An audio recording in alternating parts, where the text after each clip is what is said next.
Hey, what's up, everybody? I'm Justin Young. He is Josh Tech, and this is part 2 of the rankings update for the class of 2024 on HoopSeen.com. We appreciate you watching. We appreciate you pushing play. We appreciate you doing all the things to get to this point here on Twitter, on YouTube, or wherever else you find these videos.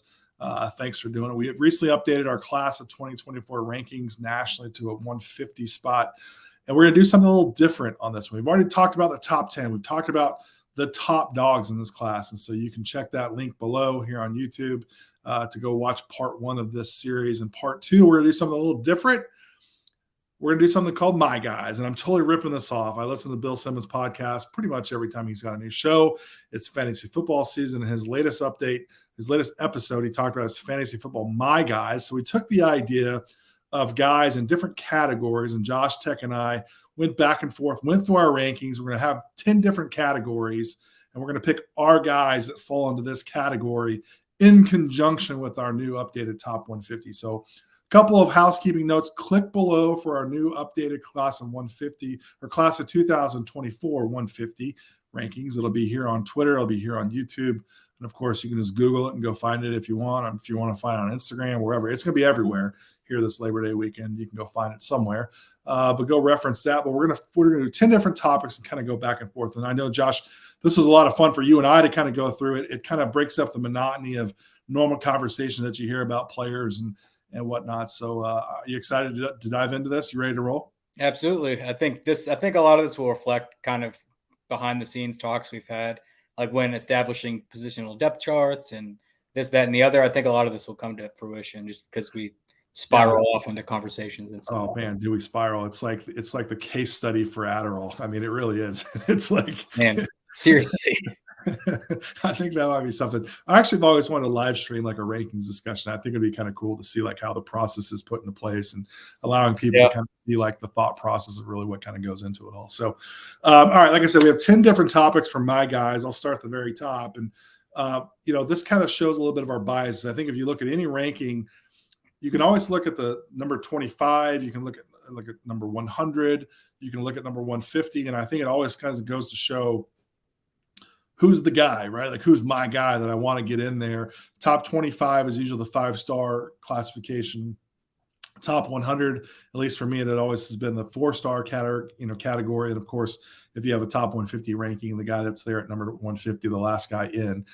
So we're going to talk about that. We're going to talk about the final spot, your final spot, Mr. Final Spot of our top 25. If you could get one guy in there, and we've differed on this, so this means somebody that's outside of our top 25. Who would you place at your overall top 25 at number 25? So, yeah, like you said, this isn't like usually this wouldn't be like an obvious no-brainer 5-star, but it's a guy that you're just really going to bat for. You just like him. You just like what he brings to the floor. And I honestly thought this is an area that we'd agree on. My guy for this would be Trent Perry. I'm a big-time fan of Trent Perry, 6'4" guard. He just wins games. Like, he wouldn't be an obvious like you wouldn't look across the rankings from all of our peers and be like, yep, Trent Perry's a 5-star. Trent Perry's a 5-star. He's, he wouldn't be any of that, but he's the guy that I would go to bat for anytime because I love watching him play. I think he's going to be a big-time winner in college. And I think in time, it'll be like one of those like, man, how is that guy not like higher ranked than he is, even though we probably have him pretty high. Yeah, we absolutely agreed on this, which I did not think that we would, because I think, which means two things. That we screwed up. He's got to be in our top 25 if he's both. I believe he's very close. He's at number 27. And so I'm with you. And I'll carry that over with Trent Perry. I think he's going to be, for me, my bias for 25 has always kind of been, it's always tough. Like we talked about on the other ranking show about what I look for and what we want to think about. We think about long-term. We think about NBA. For me, the 25th is always the guy that's going to be like an elite college player that may not be like an NBA guy, but he's going to have unbelievable wins. He's going to, win over 85 games in college, being a record book kind of guy for whatever school he goes to. I think Trent Perry is a great selection here. Again, which means to tell me we probably need to put him in our number 25 spot because I think we're both in agreement that he's going to be that guy, and wherever he goes, he's going to get he's going to be a captain of a team. His coaches are going to love him. I think he stays the duration for 4 years, and is, wherever he goes, I think he's going to be a fan favorite because he wins a lot of games, which he's done that already at Harvard, Westlake, and with travel. Doesn't make a lot of mistakes. Great guy. Can I, since I've kind of figured we would agree on that one, so I had a backup. I do too. If our backup's a line, then we're in real trouble. Oh, no, I don't think I have very many more, but a guy that I have in backup, just a guy that I love watching. He's always been fun. Every time I've seen him, whether it's that on the UIBL circuit, whether it's been at all the elite camps, Jace Richardson, big time fan of what he's brought to the floor. Super athletic, super fun to watch. I'm just a really big fan of Jace's. I think a lot of the characteristics of what we like of Trent Perry, Jace Richardson brings to the table too. And I think that's a pretty good one. My 25B in this conversation, I had to go on the fly, would be Jalil Bethea, who's right there. In our top 30, a guy that I think long-term could be really, really good, goes to the right spot, could keep leveling up. And in fact, that might be one of our categories we have coming up down the road as well. But that's interesting that our final spot guy is both of us is Trent Perry. But I like Jace Richardson as a B, and I like Jalil Bethea as a B as well.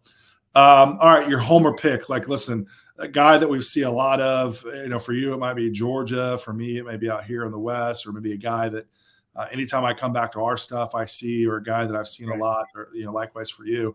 Who is your homer pick of this class? Right. And because just of our geographic region, I could dip into all kinds of different states for this one, but I have to stick in Georgia. I have to go over to my dreaded trip all the way over to Gwinnett County. And I got to go to Grayson High School, and I got to go with Jakari Harris. I'm just a big time fan of Jakari's.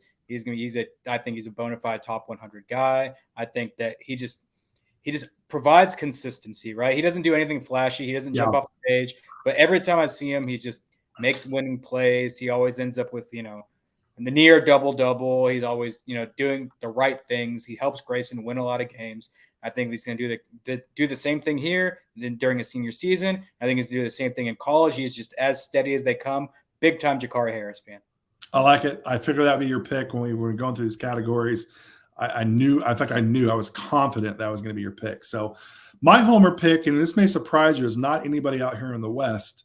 It is a guy that actually from the state of Alabama that I see every time I come back to our events. It's Chase McCarty from Atlanta Express, who's now down at IMG.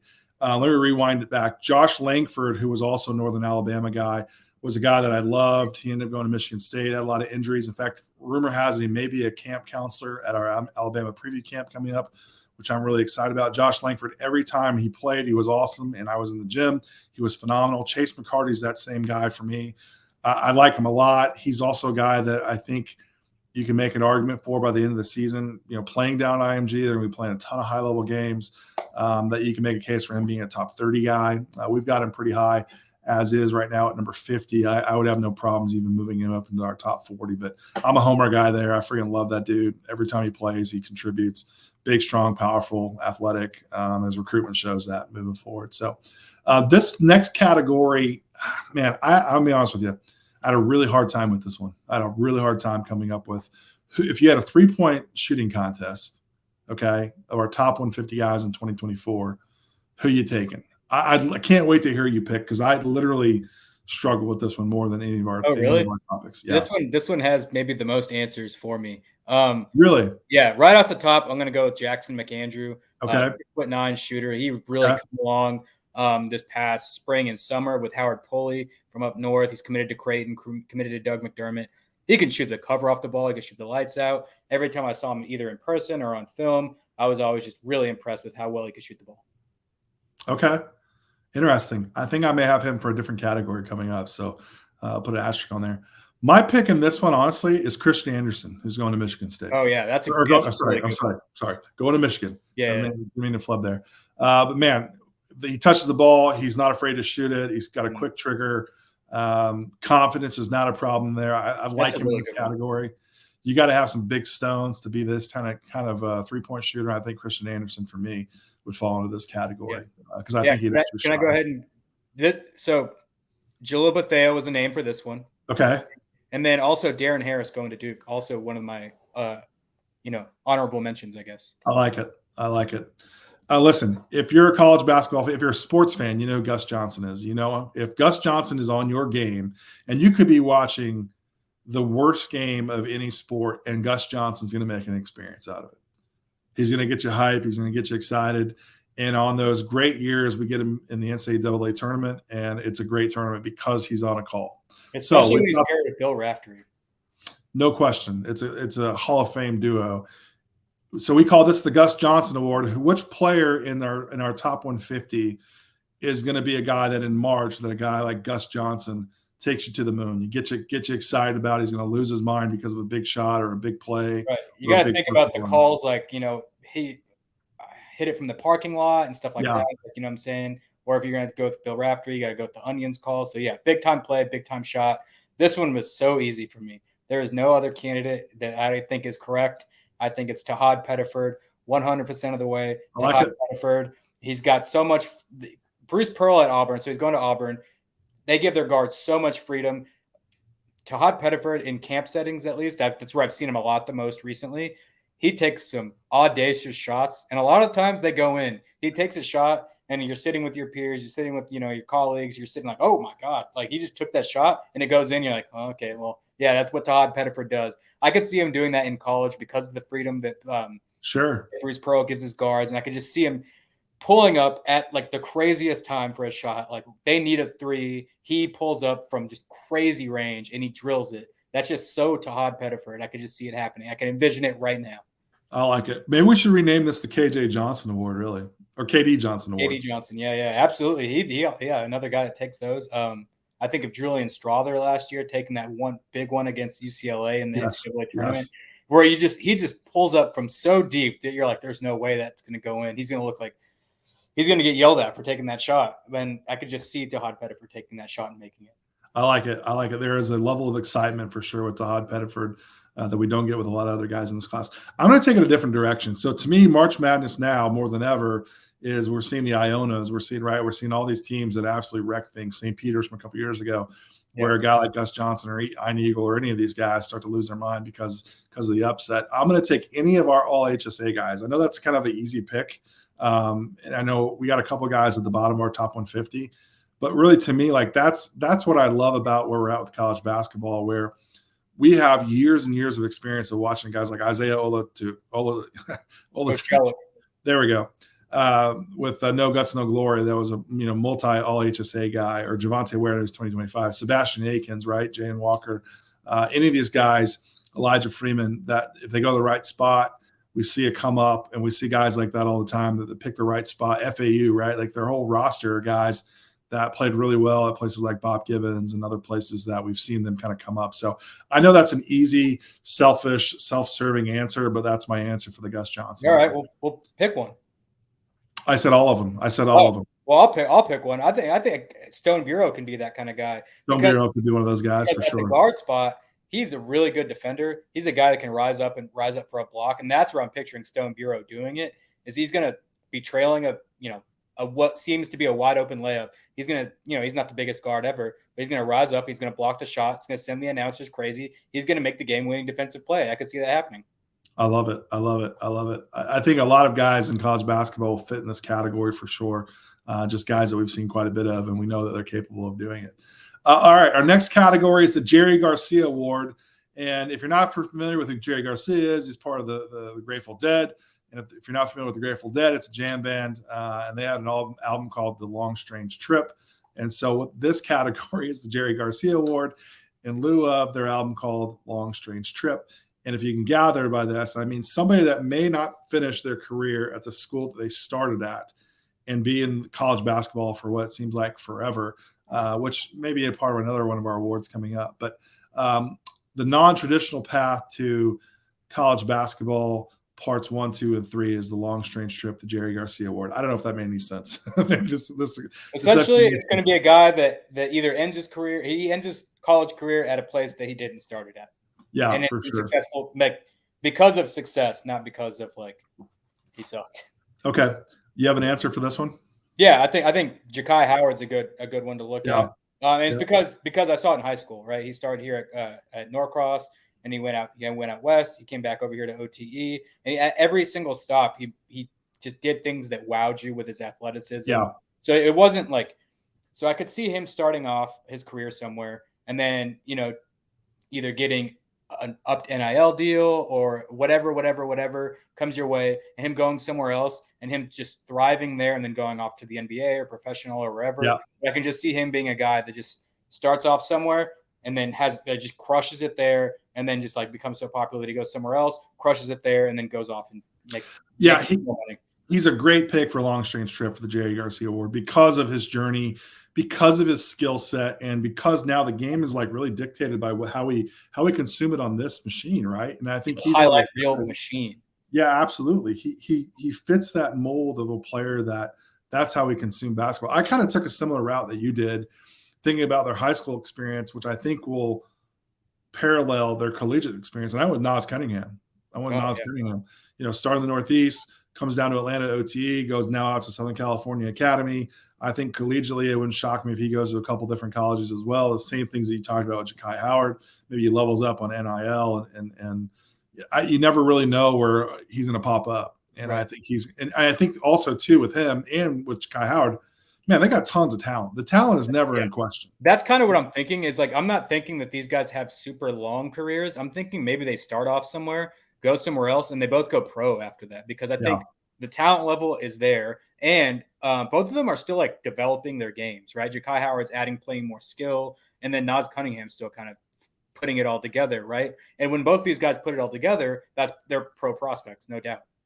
I just saw Tyler Smith, who was at OTE, now signed with G League Ignite. Is like another guy that's just taking like the non-traditional path to go play long-term basketball. So that's what we mean by the Jerry Garcia Award. All right, we're going to move it along. We got our next award. It's called the Drew Timme Award. Drew Timme, I feel like he played in college since black and white television, right? At Gonzaga, played a ton of games. Gonzaga, no strangers to high-level games. Games that are on prime time, and then the late night for you junkies out there on the East Coast to stay up till 2:00 in the morning watching college basketball, like you, Josh Tech. Yeah, I was about to say it sounds familiar. So to me, the Drew Timme Award is a guy that is what I like to call a sustainable recruit, a player that's going to stay all 4 years at the same school, that's going to play a ton of high-level games, that's going to be a high-exposure guy. That when you watch him as a senior, you ask yourself, my God, how old is this guy? Because he's been playing college basketball forever. Your Drew Timme Award winner for this class of 2024 is who, Josh Tech? I could see that being Rob Wright. He's going to Baylor, point guard. Okay. And I think with the Drew Timme Award idea is that they have to play early and often because you don't get that mentality. That's fair. Whatever.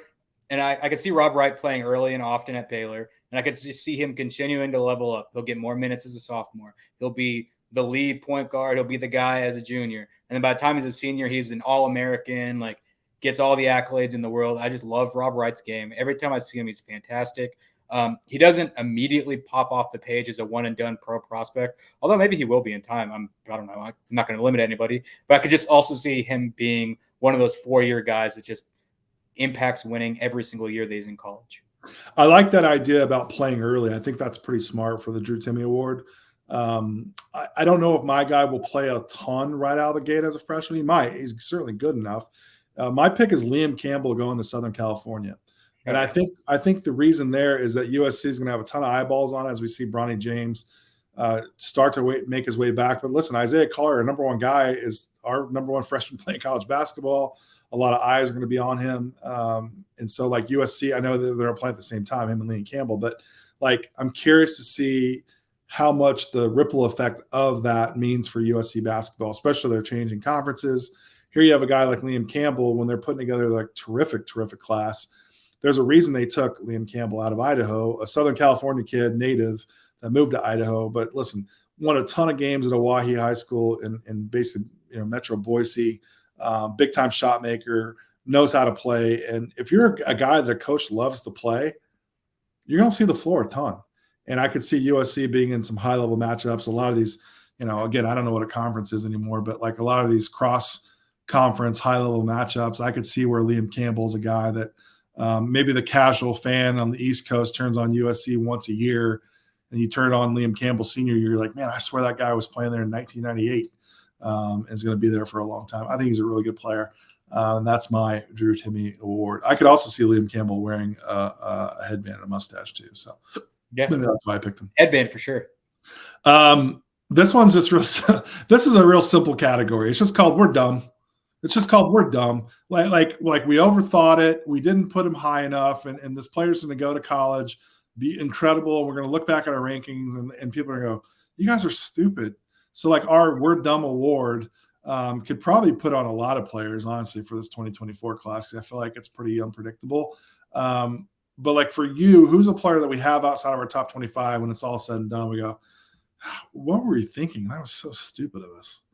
I think a guy that, for me is Cannon Catchings. And the reason I think that is because of just we're not super familiar with his game yet. Like he's a little bit out of our geographic region. We only get to see him once or twice a year. So like when we do see him, it's like, oh my God, the potential's there. I can kind of see like why he's thought of in such high regard. It's just the lack of familiarity. And I think, down the road, he could definitely prove us wrong. People can look back at our rankings and be like, why did they have him so low?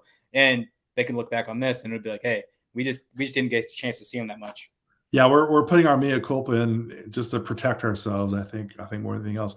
I think my pick could kind of fall in the same category as Isaiah Elohim, a guy that we had in our top 5 at one point that dropped down. And now he's like around 40, I think he's where he's at, which is still really good. Yeah, but again, like 38. So yeah, same category, which I think is fine. I think there's a lot of guys that kind of fall in that space that can kind of rise up into that in that spot. I think I missed a couple different categories actually. We're kind of going through this. But the We're Dumb Award, I think for sure. I think we've got two good candidates. We actually skipped over something, and we've got somebody that kind of falls in this space. And then when you saying that, when you think about this, we have a category just called the outlier. A guy that every year we see in the draft, a player that's taken, like Keegan Murray comes to mind, right? Like when you watch him in the NBA, like, man, that guy's really good. Like it's just a really good NBA player. But when you look back, he wasn't on anybody's like top 100 list, right? And so is there a player, and he can be within our top 100, but maybe even like below the 50 line that has a chance to like develop into a pro that is the outlier. Most times than not, our guys in our top 25 is what I think the industry kind of declares like these are the best pro level prospects. For you, do you have anybody that kind of falls in this outlier category? Yeah, I think a guy that just keeps rising up rankings that maybe could get there, maybe won't get there is Larry Johnson. It's just like once again, like he has the athleticism, he has the length, he has a lot of the physical tools. It's just a matter of putting it all together. We've seen him level up a little bit. He was down here in Georgia at Beach High School, Huntington Prep, and now he's going out to the West Coast. I think he just continues to level up. Once again, outlier. I don't know if he'll make it. Right now, we don't kind of have him in a range that'll, will say that. But then again, like that's what this category is for. It's for, who could get there. I think in time, if he keeps progressing, it could end up getting. I like that one a lot. I like that one a lot. I think that's a really, really good pick. My outlier guy for this category is Dallas Thomas. He's number 47 on our ranking. He's going to Clemson. Clemson's been a sneaky program when it develops players. We look at Hunter Tyson, for example. Like, it took the long path to get drafted in the NBA. Dallas Thomas is similar in a way, is a long-rangey wing that can do a lot of things. Played on Bradley Beal Elite, a really successful travel team. I really like him going to the ACC, one of the few leagues that really hasn't been jacked up by realignment, so we kind of know who he's going to play. I'd like him long-term. He kind of fits the mold of what we see of guys that make it to the NBA with that long kind of stick with it attitude where long-term potential. I really like Dallas Thomas in that same space. So I like that category, which I think this class actually we could have a lot of guys are going to be outliers that could jump over ahead of guys inside of our top 25 too. I agree. Who cares about realignment? This guy is really good category. In that vein where I don't really know, we've talked about it before. We've got to Google what league is XYZ school in nowadays, which I think is a fair question, is with so many schools that are realigning to different conferences that don't make a lot of sense geographically. So you're really not sure where they're going. But what matters in college basketball, realignment doesn't really matter all that much because we play a dang tournament at the end of the year. Okay. It's just who wins. And that's why I think we love college basketball. I think that's why we all keep coming back to it. I think that's why we're intrigued by the mysteriousness of March. And so really what it comes down to, you have guys that know how to play, know how to win. And so throw realignment out the window, okay? So this may fall for a school that may be realigned or has been realigned, but it doesn't really matter because this player is really, really good. You have somebody that falls into that category. Kind of, yes. So the team hasn't realigned yet. but they are on the precipice of realignment. They always win a lot of games. They're always playing in March Madness. Are we on the same page? They just played in March Madness, went very, very deep in March Madness. I'm going to my birthplace, to where my dad lives. I'm going to San Diego, California, and I'm going with Taj DeGorville. You got to be kidding me. I just think that they're on the verge of realignment. This guy's a really, really good player. Yes. That team always wins games. That's just going to be one of those guys. It's like, all right, screw it. We were in the Mountain West. Now we're in whatever amalgamation of West Coast teams exists. Yeah. It doesn't matter. We're going to go to the tournament. Taj is going to do Taj things, and we're going to have, pretty nice little run. Wow. Okay. That was my pick too. I'm actually shocked. I thought I was going off the board with that one. That's kind of crazy. I actually created this category just for him. That's pretty funny. That is funny. All right. Okay. I'll go plan B.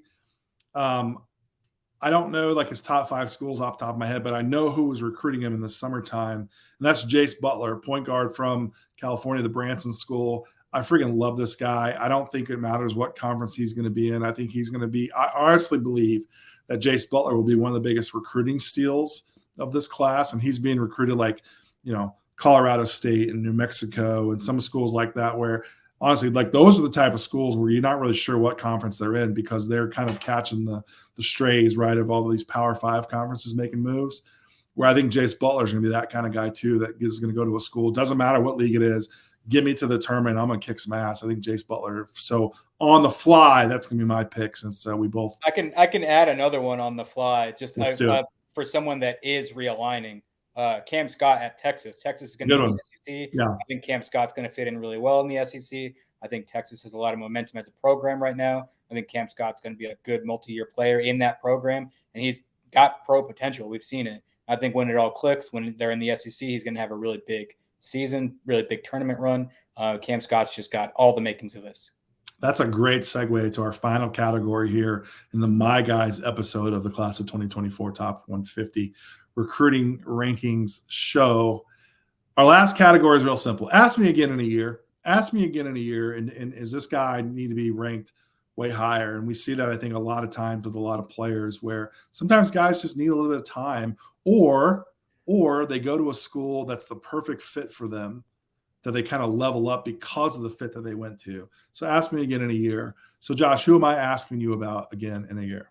Billy Richmond. I think Billy Richmond has such in a year potential. Yeah. Right now we have him pretty good, pretty highly ranked. But I think we could even be a little bit low on him right now. By the time he gets into college, wherever he ends up going, I know Kentucky, Louisville, several other big programs are on his trail. So I think wherever he ends up going, either within a year from now or within a year in that program, he could end up being a guy that really kind of outshines his current ranking.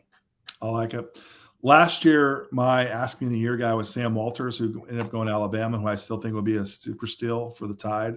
You talk about Jackson McAndrew. I think he's a guy going to Creighton, played on like the secondary EYBL or EYCL. Yeah, whatever they called it. So it wasn't maybe it was always on those main courts where a lot of eyeballs were at. You mentioned them earlier.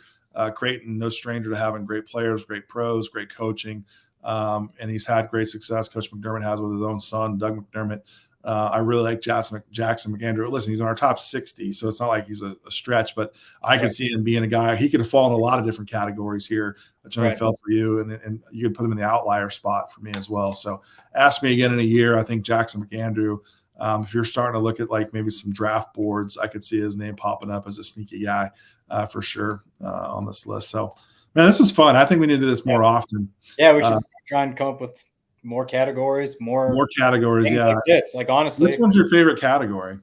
Gus Johnson Award, probably. The Gus Johnson Award, I think, is a put that in Sharpie. That's got to stay. I think selfishly, the Jerry Garcia's got to stay just because I love it for me personally because I'm a deadhead. I think We're Dumb. That's pretty fun too. Yeah, and there's probably a lot of people that are thinking that. So. I know that. That's why I look at our numbers and they think that we're dumb.